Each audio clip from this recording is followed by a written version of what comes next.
사도신경으로 우리의 신앙을 고백합니다. 전능하사 천지를 만드신 하나님 아버지를 내가 믿사오며 그 외아들 우리 주 예수 그리스도를 믿사오니 이는 성령으로 잉태하사 동정녀 마리아에게 나시고 본디오 빌라도에게 고난을 받으사 십자가에 못 박혀 죽으시고 장사한 지 사흘 만에 죽은 자 가운데서 다시 살아나시며 하늘에 오르사 전능하신 하나님 우편에 앉아 계시다가 저리로서 산자와 죽은 자를 심판하러 오시리라. 성령을 믿사오며 거룩한 공회와 성도가 서로 교통하는 것과 죄를 사하여 주시는 것과 몸이 다시 사는 것과 영원히 사는 것을 믿사옵나이다. 아멘. 찬송가 90장 찬송하겠습니다.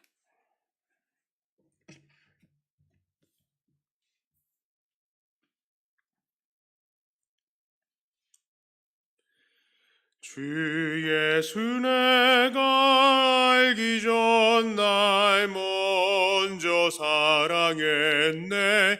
이 크신 사랑 나타나 내 영혼 거듭났네. 주 내 맘에 늘 계시고 나 주의 안에 있어 저 포도비유 같으니 참 좋은 나의 친구. 내 친구 되신 예수님 날 구원하시려고 이 귀한 몸을 버리사 내 죄를 대속했네. 나 주님을 늘 믿으며 그 손을 의지하고 내 몸과 마음을 바쳐서 끝까지 충성하리. 내 진실하신 친구여 그 은혜 내려주사 나랑 상보하시고 내 방패 되옵소서. 그 풍성한 참 사랑을 이 능히 그늘 소냐 날 구원하신 예수는 참 좋은 나의 친구. 아멘. 하나님 말씀은 출애굽기 6장 1절부터 8절까지의 말씀입니다. 출애굽기 6장 1절부터 8절까지의 말씀입니다. 이 말씀을 제가 봉독해 올립니다. 여호와께서 모세에게 이르시되 이제 내가 바로에게 하는 일을 네가 보리라. 강한 손으로 말미암아 바로가 그들을 보내리라. 강한 손으로 말미암아 바로가 그들을 그의 땅에서 쫓아내리라. 하나님이 모세에게 말씀하여 이르시되 나는 여호와이니라. 내가 아브라함과 이삭과 야곱에게 전능의 하나님으로 나타났으나 나의 이름을 여호와로는 그들에게 알리지 아니하였고 가나안 땅 곧 그들이 거류하는 땅을 그들에게 주기로 그들과 언약하였더니 이제 애굽 사람이 종으로 삼은 이스라엘 자손의 신음소리를 내가 듣고 나의 언약을 기억하노라. 그러므로 이스라엘 자손에게 말하기를 나는 여호와라. 내가 애굽 사람의 무거운 짐 밑에서 너희를 빼내며 그들의 노역에서 너희를 건지며 편팔과 여러 큰 심판들로서 너희를 속량하여 너희를 내 백성으로 삼고 나는 너희의 하나님이 되리니 나는 애굽 사람의 무거운 짐 밑에서 너희를 빼낸 너희의 하나님 여호와인 줄 너희가 알지라. 내가 아브라함과 이삭과 야곱에게 주기로 맹세한 땅으로 너희를 인도하고 그 땅을 너희에게 주어 기업을 삼게 하리라. 나는 여호와라 하셨다 하라. 아멘. 자, 바로가 모세의 요청을 거부했기 때문에 이스라엘 사람들은 애굽에서 빠져나가는 것은 고사하고 오히려 일거리들을 더 많이 받게 되었습니다. 이스라엘 사람들이 모세를 향해서 원망을 했습니다. 이게 바로 너 때문이야 하고 말이죠. 자, 하지만 이제 모세는 하나님께 나와서 원망을 했죠. 이게 다 하나님 때문입니다 하고 말입니다. 그러나 이러한 모세에게 하나님께서는 무엇이라고 말씀하십니까? 첫째는 하나님께서 바로에게 이제 일하실 것이다 라고 말씀하십니다. 1절에 이렇게 얘기해요. 여호와께서 모세에게 이르시되 이제 내가 바로에게 하는 일을 네가 보리라. 강한 손으로 말미암아 바로가 그들을 보내리라. 강한 손으로 말미암아 바로가 그들을 그의 땅에서 쫓아내리라. 자, 왜 하나님께서는 이렇게 일하셨을까요? 우리는 그 이유를 알고 있습니다. 민수기 33장 4절에 이렇게 이야기를 해요. 애굽인은 여호와께서 그들 중에 치신 그 모든 장자를 장사하는 때라 여호와께서 그들의 신들에게도 벌을 주셨더라. 자, 하나님께서 바로의 마음을 강팍하게 하시고 이스라엘 사람들을 순순히 보내주지 않는 이유는 바로 바로의 거절함을 통해서 결국 하나님께서 애굽의 신들을 모두 멸하시는 능력 있는 분이시다라는 것을 나타내 보여주시기 위한 거였어요. 자, 그러나 당시 모세와 이스라엘 사람들이 이런 하나님의 깊은 뜻을 미리 알고 있었을 리가 없습니다. 자, 그러니까 이들에게는 이런 거절과 실패가 너무 쓴 거죠. 하나님 능력 있으시다면서 왜 이렇게 우리를 내보내지 못하게 됐을까? 이렇게 말이죠. 하나님 정말 참신이라면 실패가 없어야 되는 거 아닌가 하면서 마음에 낙심이 있었던 것입니다. 하지만 하나님은 이제 곧 하나님께서 일하시니 백성들에게 그 사실을 다시 전하라 라고 말씀을 하십니다. 또한 하나님께서 보여주신 두 번째 반응이 무엇입니까? 이 막 불평하는 모세에게 두 번째 반응으로 그것은 바로 자신이 여호와이심을 강조하시는 거예요. 이 출애굽기 6장을 잘 보시면 알겠지만 하나님께서는 거듭 약속하시면서 강조하시는 말이 나는 여호와다, 나는 여호와다, 나는 여호와다입니다. 그렇습니다. 출애굽기 6장의 중심 문장이 바로 이거예요. 나는 여호와다. 자, 3절에 이렇게 말하죠. 내가 아브라함과 이삭과 야곱에게 전능의 하나님으로 나타났으나 나의 이름을 여호와로는 그들에게 알리지 아니하였고.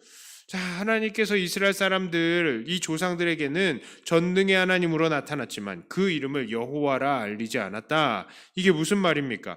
상식으로 이야기를 하자면요. 사실상 우리는 이 여호와라는 단어를 여호와라고 읽는 것 자체가 사실은 명확한 것이 아닙니다. 히브리어는 보통 글을 쓸 때 자음만 쓰고 모음을 쓰지 않아요. 예를 들어서 뭐 윤지훈이다 그러면은 이응, 니은, 지읒, 히읗, 니은 이런 것만 씁니다. 그럼 어떻게 읽을 수 있어요? 이게 뭐 안자, 환인지 뭐 알 수가 없는 거예요.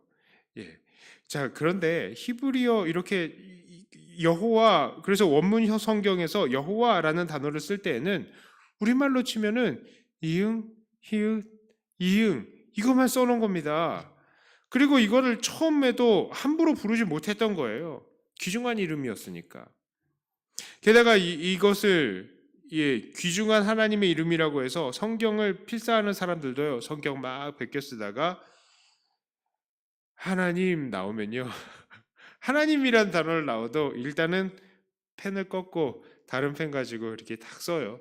그런데 여호와 나오면요. 밖에 나가가지고 목욕을 한번 하고 다시 와가지고 펜을 꺾고 새 펜으로 와가지고 여호와라는 단어를 이응이라고 씁니다. 그런데 이 책을 읽다 보면요.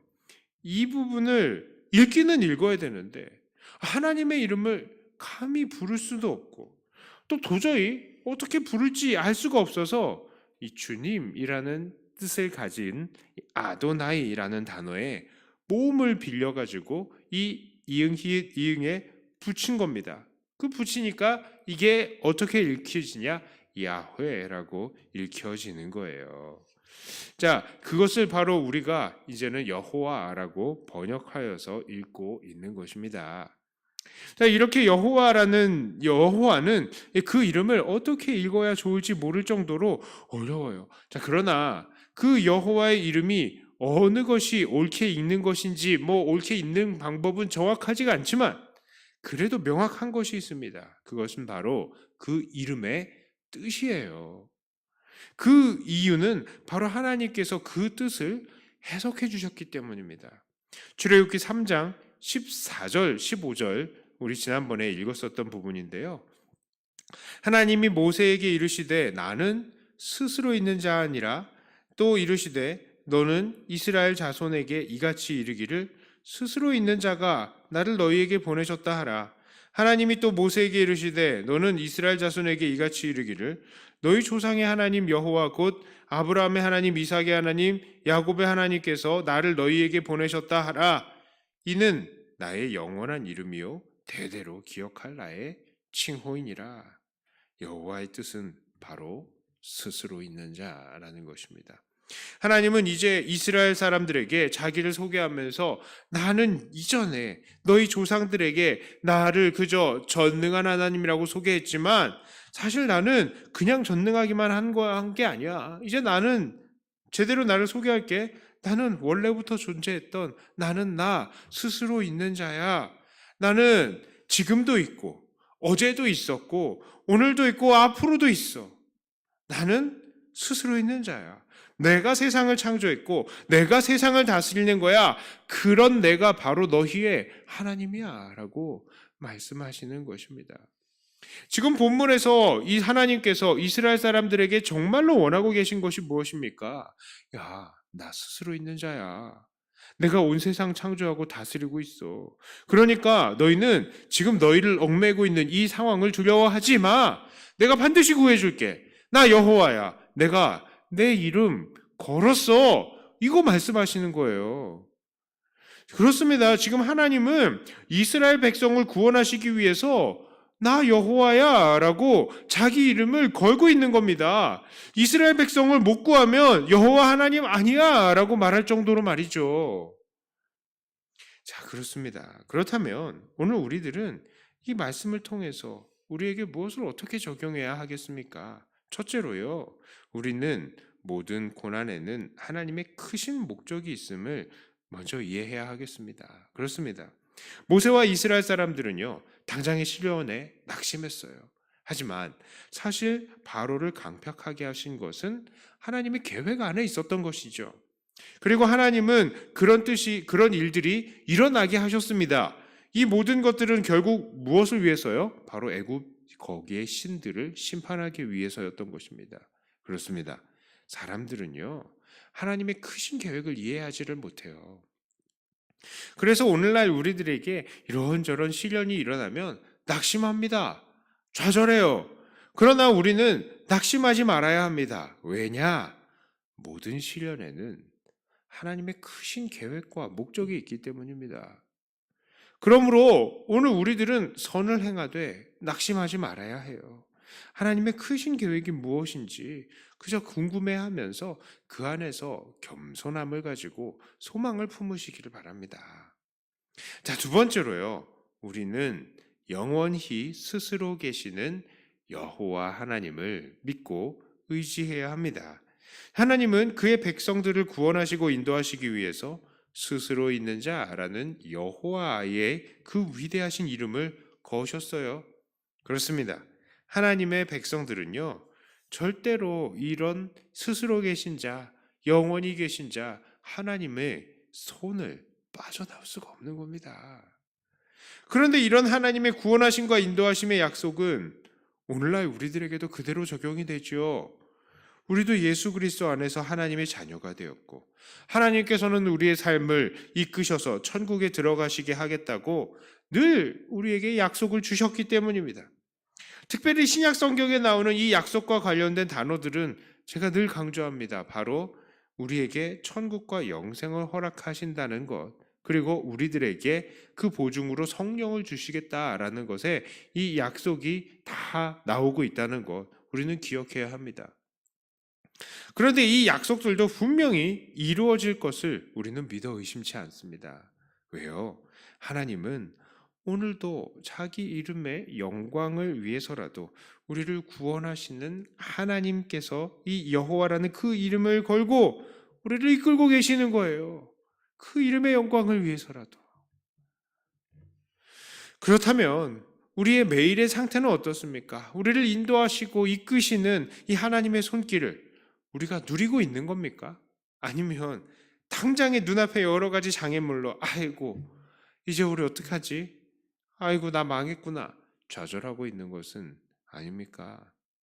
부디 넘어지거나 좌절하지 마시기를 축복합니다. 구절을 보니까요. 이스라엘 사람들은 그들의 마음의 상함과 고된 노역으로 하나님의 말씀을 듣지 않았어요. 12절을 보니까 모세는 이스라엘 사람도 자기 말을 안 들었는데 바로가 그걸 듣겠느냐라고 하면서 하나님 앞에 낙심했습니다. 그러나 여기 계신 저와 여러분들은 제발 이러한 세상의 방해와 어려움에 넘어지거나 좌절하거나 낙심하지 마시기를 축복합니다. 왜요? 하나님의 우리의 삶을 인도하시는 하나님께서는 세상을 창조하신 분이시고 오늘도 다스리시는 바로 여호와 하나님이시기 때문입니다. 우리에게 닥친 문제들이 큰 장애물처럼 보이지만 그 모든 것들은 창조자이신 여호와 하나님보단 크지 않은 거예요. 그러므로 늘 모든 고난에는 이유가 있음을 깨달으시고 늘 자기 이름의 영광을 위해서 우리를 인도하시는 여호와 하나님 앞에서 늘 기쁨과 감사함으로 이 세상을 담대히 이겨나가시는 저와 여러분들 사랑하는 우리 백동교회 모든 성도님들이 다 되시기를 주님의 이름으로 축복합니다. 기도합니다. 하나님 아버지, 우리의 시선은 왜 이렇게 짧은지요? 하나님께서는 분명히 모든 것들을 알고 계시고 모든 것들을 계획하시고 하나님 명하지 않으시면 이 땅에 그 작은 새 한 마리도 떨어질 일이 없다는 것을 우리가 알고 있으면서도 하나님 우리에게 고난을 주시면서 우리에게 이루시기 원하시는 그 계획들이 분명히 있다는 것을 우리가 알고 있으면서도 자꾸 우리는 낙심이 되고 넘어집니다. 하나님, 모든 고난에 이유가 있다는 것 우리가 깨닫고 오늘도 하나님 안에서 안심하는 우리가 되게 하여 주시옵소서. 이 고난 끝에 결국 하나님께 더 큰 영광을 돌리고 또 주 안에서 굳센 믿음의 용사로 일어서는 우리들의 모습이 있을 줄을 믿습니다. 낙심하지 않고 오늘 담대하게 이 고난을 이겨내겠는 우리들이 되게 하여 주시옵소서. 또한 하나님께서는 우리를 그냥 버려두시지 않으시고 그 우리를 구원하시고 천국으로 인도하시기 위해서 여호와 하나님의 이름까지 거셨다는 것을 우리가 깨닫습니다. 하나님, 그러므로 그 우리의 인생에 바로 하나님의 이름이 달렸다는 것을 깨닫고 오늘도 안심하고 담대히 이 세상을 싸워나가는 우리들이 되게 하여 주시옵소서. 우리의 기도는 아버지 하나님 앞에 그러므로 감사와 신뢰의 기도의 시간이 되게 하여 주시옵소서. 불안하거나 낙심되는 이 모든 마음들을 하나님께서 붙드시고 위로하시고 오늘도 주 위에서 살아갈 용기를 하나님께서 허락하여 주시옵소서. 이 기도의 시간을 주님께 맡겨드리며 우리 주 예수님 이름으로 기도드리옵나이다. 아멘. 하늘에 계신 우리 아버지여, 이름이 거룩히 여김을 받으시오며 나라의 임하옵시며 뜻이 하늘에서 이룬 것 같이 땅에서도 이루어지이다. 오늘날 우리에게 일용할 양식을 주옵시고 우리가 우리에게 죄 지은 자를 사하여 준 것 같이 우리 죄를 사하여 주옵시고 우리를 시험에 들게 하지 마옵시고 다만 악에서 구하옵소서.